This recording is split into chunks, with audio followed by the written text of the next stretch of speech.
News Hour today, Nigeria Customs launches time-release study to speed up cargo clearance and boost trade. UAE Cybersecurity Council alerts Android users of possible data leaks. ExxonMobil to exit Equatorial Guinea in second quarter of 2024. Nissan Motors operating profits up to 6.4% in December 2023.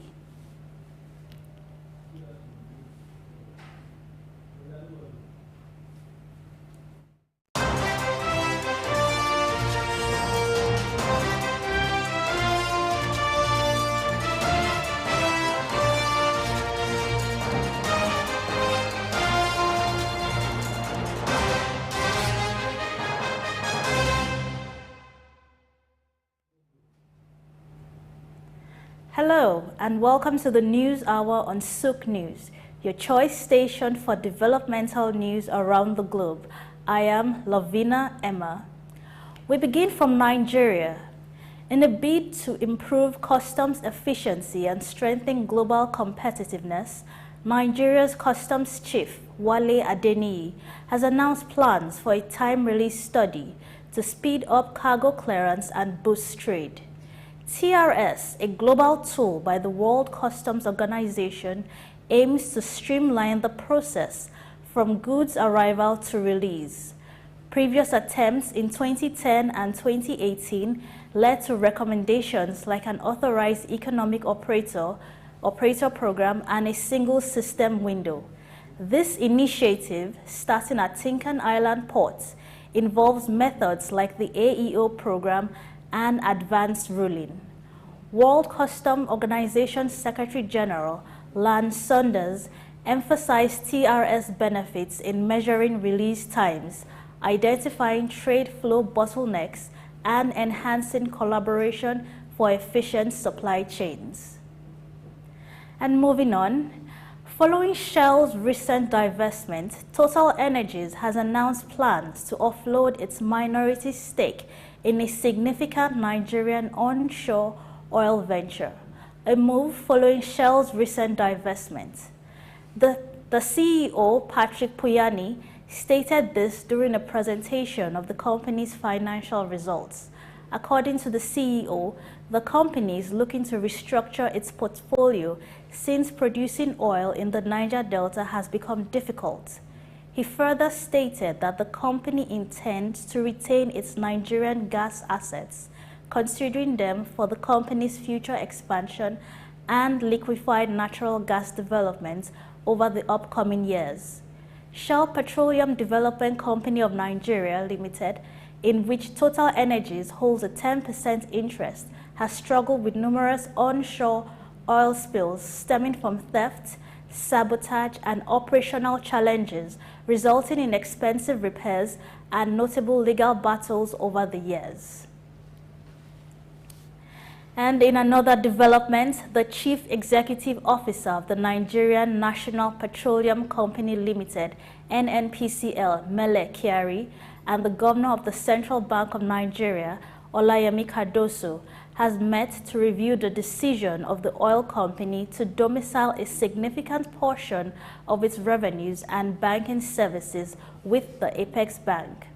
They acknowledge the mutual benefits of this arrangement, in particular in enhancing NNPC's limited management of its cash holdings and limits in commercial banks as set by the Board of Directors. In a joint statement by NNPC Limited's Chief Corporate Communications Officer, Olufemi Shonoye, and CBN's Acting Director of Corporate Communications, Hakama Sidi Ali, it was revealed that the bank has provided improved digital platforms and established specific limits to manage NNPCL transactions. Both parties pledged to strengthen their collaboration further to ensure the smooth operations of NNPC Limited, while affirming that the company will maintain banking transactions with commercial banks as necessary. The Nigerian National Petroleum Corporation Limited, NNPCL, has held talks with the South Korean consortium on the development of a gas project in Nigeria. The discussions held in South Korea were aimed at deepening NNPCL drive to tap into the nation's gas resources, to be a supplier of clean and affordable energy to the global markets. South Korea is a major destination for liquefied natural gas exports, and consortium, in collaboration with Korean Export-Import Bank, has expressed interest in advancing discussions in investing greenfield and all the gas development opportunities. The talk will lead to a memorandum of understanding that will unlock strategic foreign direct investments in line with the policy of making Nigeria a prime destination for global investors. And still in Nigeria, Nigerian naira has recently depreciated against the US dollar in both official and parallel markets due to demand pressures. The Central Bank of Nigeria policies aim to strengthen the currency. Official data reveals a 4.1% drop, closing to 1,479 naira 47 to a dollar, with a notable increase in forex turnover to $321.23 million, signaling growing activity yesterday. External reserves holding steady at $33 billion indicate stability, while the official exchange rate has surpassed 1,400 naira per dollar since January. In parallel markets, the dollar sold for as high as 1,500 to $1. Cryptocurrency markets also show resilience trading at 1,489 naira to $1. Nigeria's hedging against inflation increasingly opts for dollar assets, reflecting confidence in forex markets amidst CBN's efforts to attract inflows with higher treasury bill rates. And in a bill to address housing challenges nationwide, the Nigerian government has unveiled 2,500 unit housing plan in Ibeju-Lekki coastal city of Lagos. This was disclosed by the Minister of Housing and Urban Development, Architect Musa Dangiwa, at the inauguration of 3102 unit projects in Abuja Kasana districts.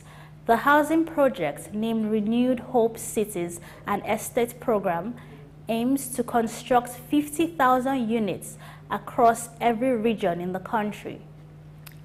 The minister highlighted organic designs allowing for future expansion and outlined financing through budgetary allocation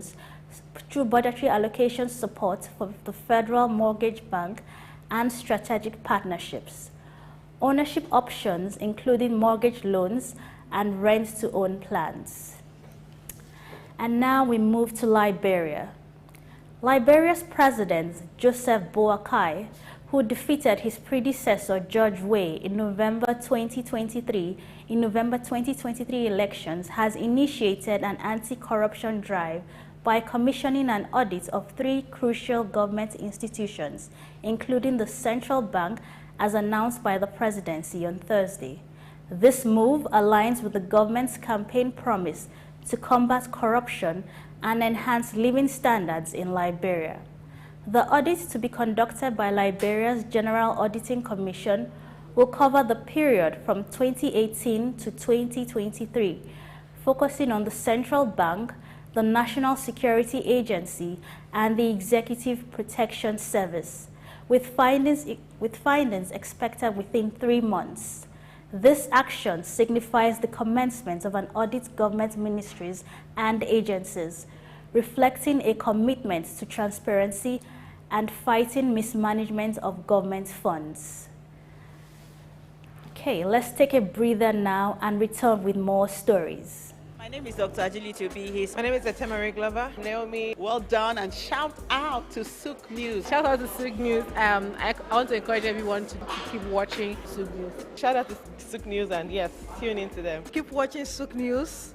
They are one in town. Hey, we're watching Souq News. Keep watching Souq News. Keep watching Souq News. Catch them on YouTube and all social media channels. Hey, my name is Frank Edowo, and I'm imploring you, No, forget that.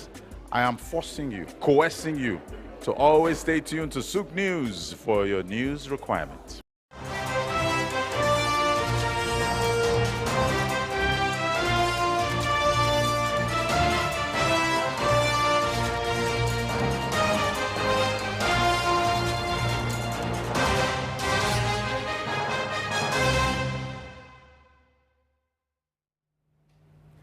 And welcome back. We move to the Middle East.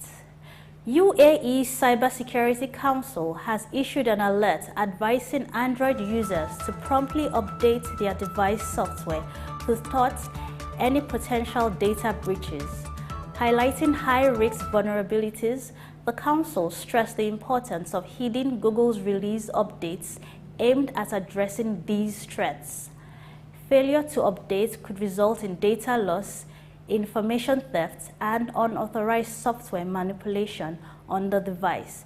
Specifically, Android versions 11, 12, 12L, 13, and 14 were identified as susceptible to these risks.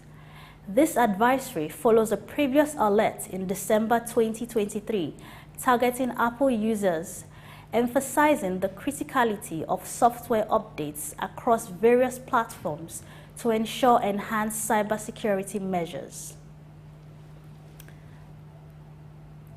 Moving on, ExxonMobil Corporation has announced its decision to leave Equatorial Guinea in the second quarter of this year, transferring its remaining investments in the country to the local government. This move, according to a report, comes in line with the company's long-term strategy, following a previous report in 2022 indicating its intention to leave the country upon the expiration of its licenses, as part of a broader phase-out from the legacy crude assets across Africa.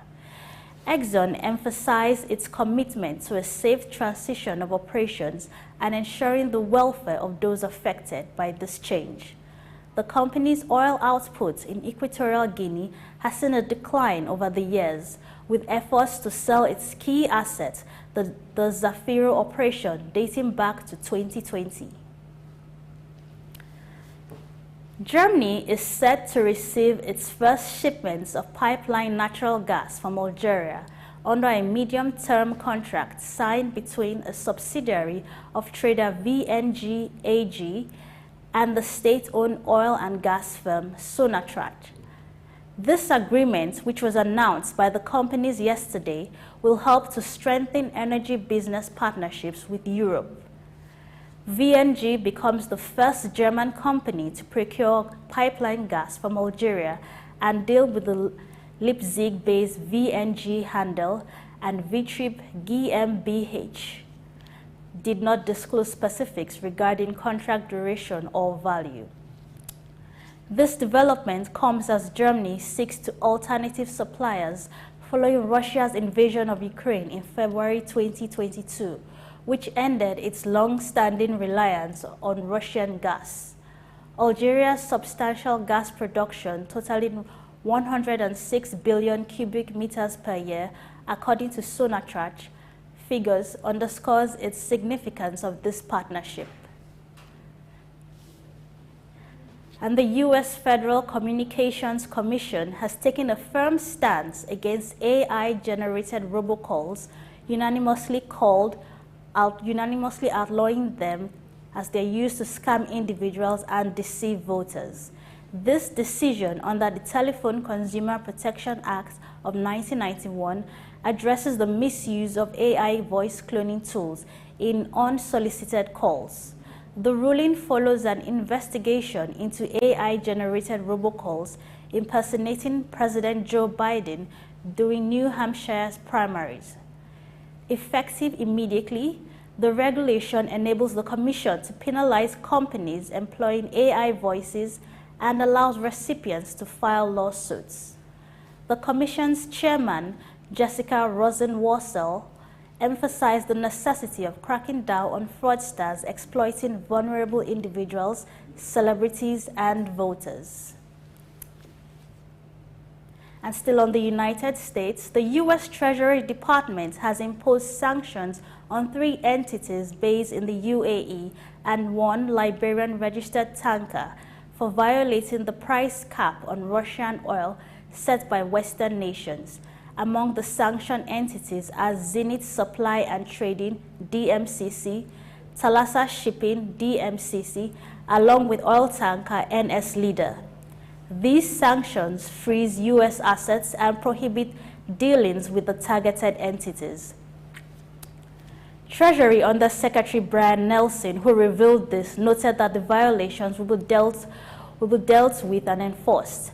The move aligns with Western sanctions aiming to curtail Russian revenues for its war in Ukraine, including bans on certain categories of Russian origin diamonds. Moving on to the UK, Barclays, the UK supporter of the oil and gas industry, has announced plans to enact stricter measures in financing. The bank will cease direct funding for new oil and gas fields and impose restrictions on loans to companies involved in expanding fossil fuel production. While these changes are not expected to significantly impact Barclays due to its smaller market share, they signify a shift towards more sustainable practices.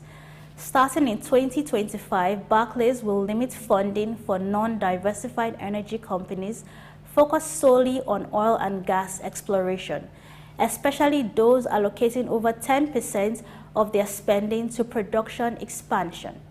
The bank noted that these policies aim to reduce emissions associated with lending and promote support for environmentally friendly alternatives, as well as scrutinize existing clients existing the 10% threshold, assessing their investments in decarbonization to guide risk tolerance. Okay, let's go on a short break. Well, we'll be right back after this.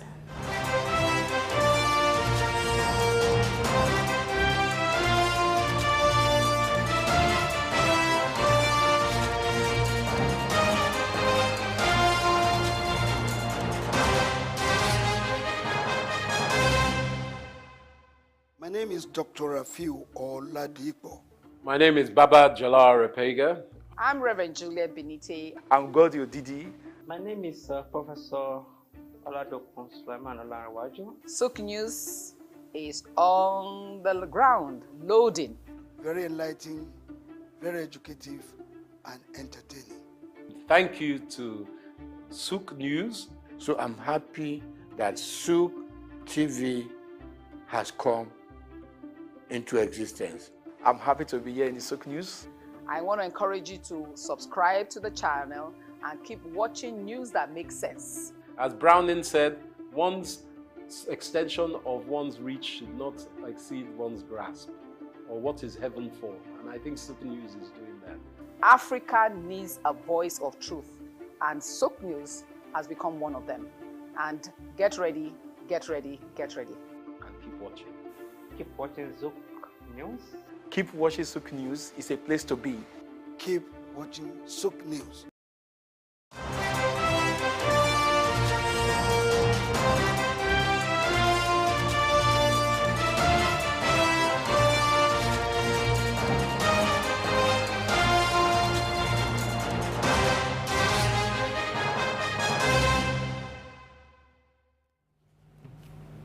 And welcome back. U.S. Senate Committee on Commerce has voted on legislation to bolster safety inspector and air traffic controller staffing, while rejecting raising the airline pilot's retirement age to 67. This decision followed the House vote to increase the retirement age. The Senate bill, with the $107 billion budget over 5 years, includes provisions for additional flights from Reagan-Washington National Airport and consumer-friendly measures like prohibiting airlines from separating families on flights. It aims to enhance airline safety by increasing civil penalties for consumer violations and addressing the shortage of air traffic controllers.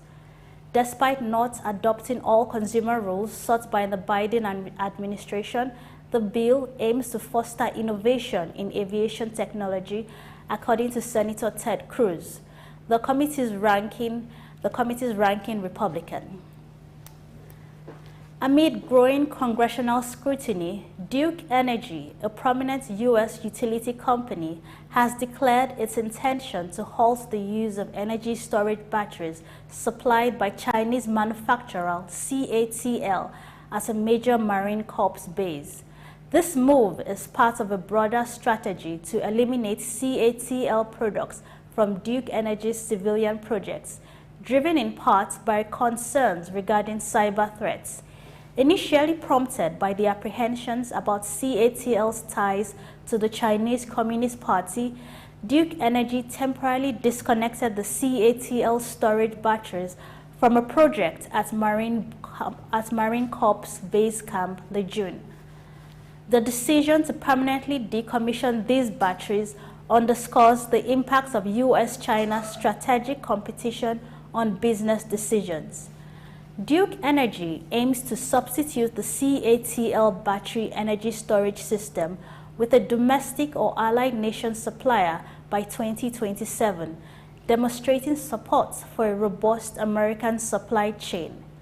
Company executives engaged with congressional committees to address concerns about network vulnerabilities linked to CATL batteries.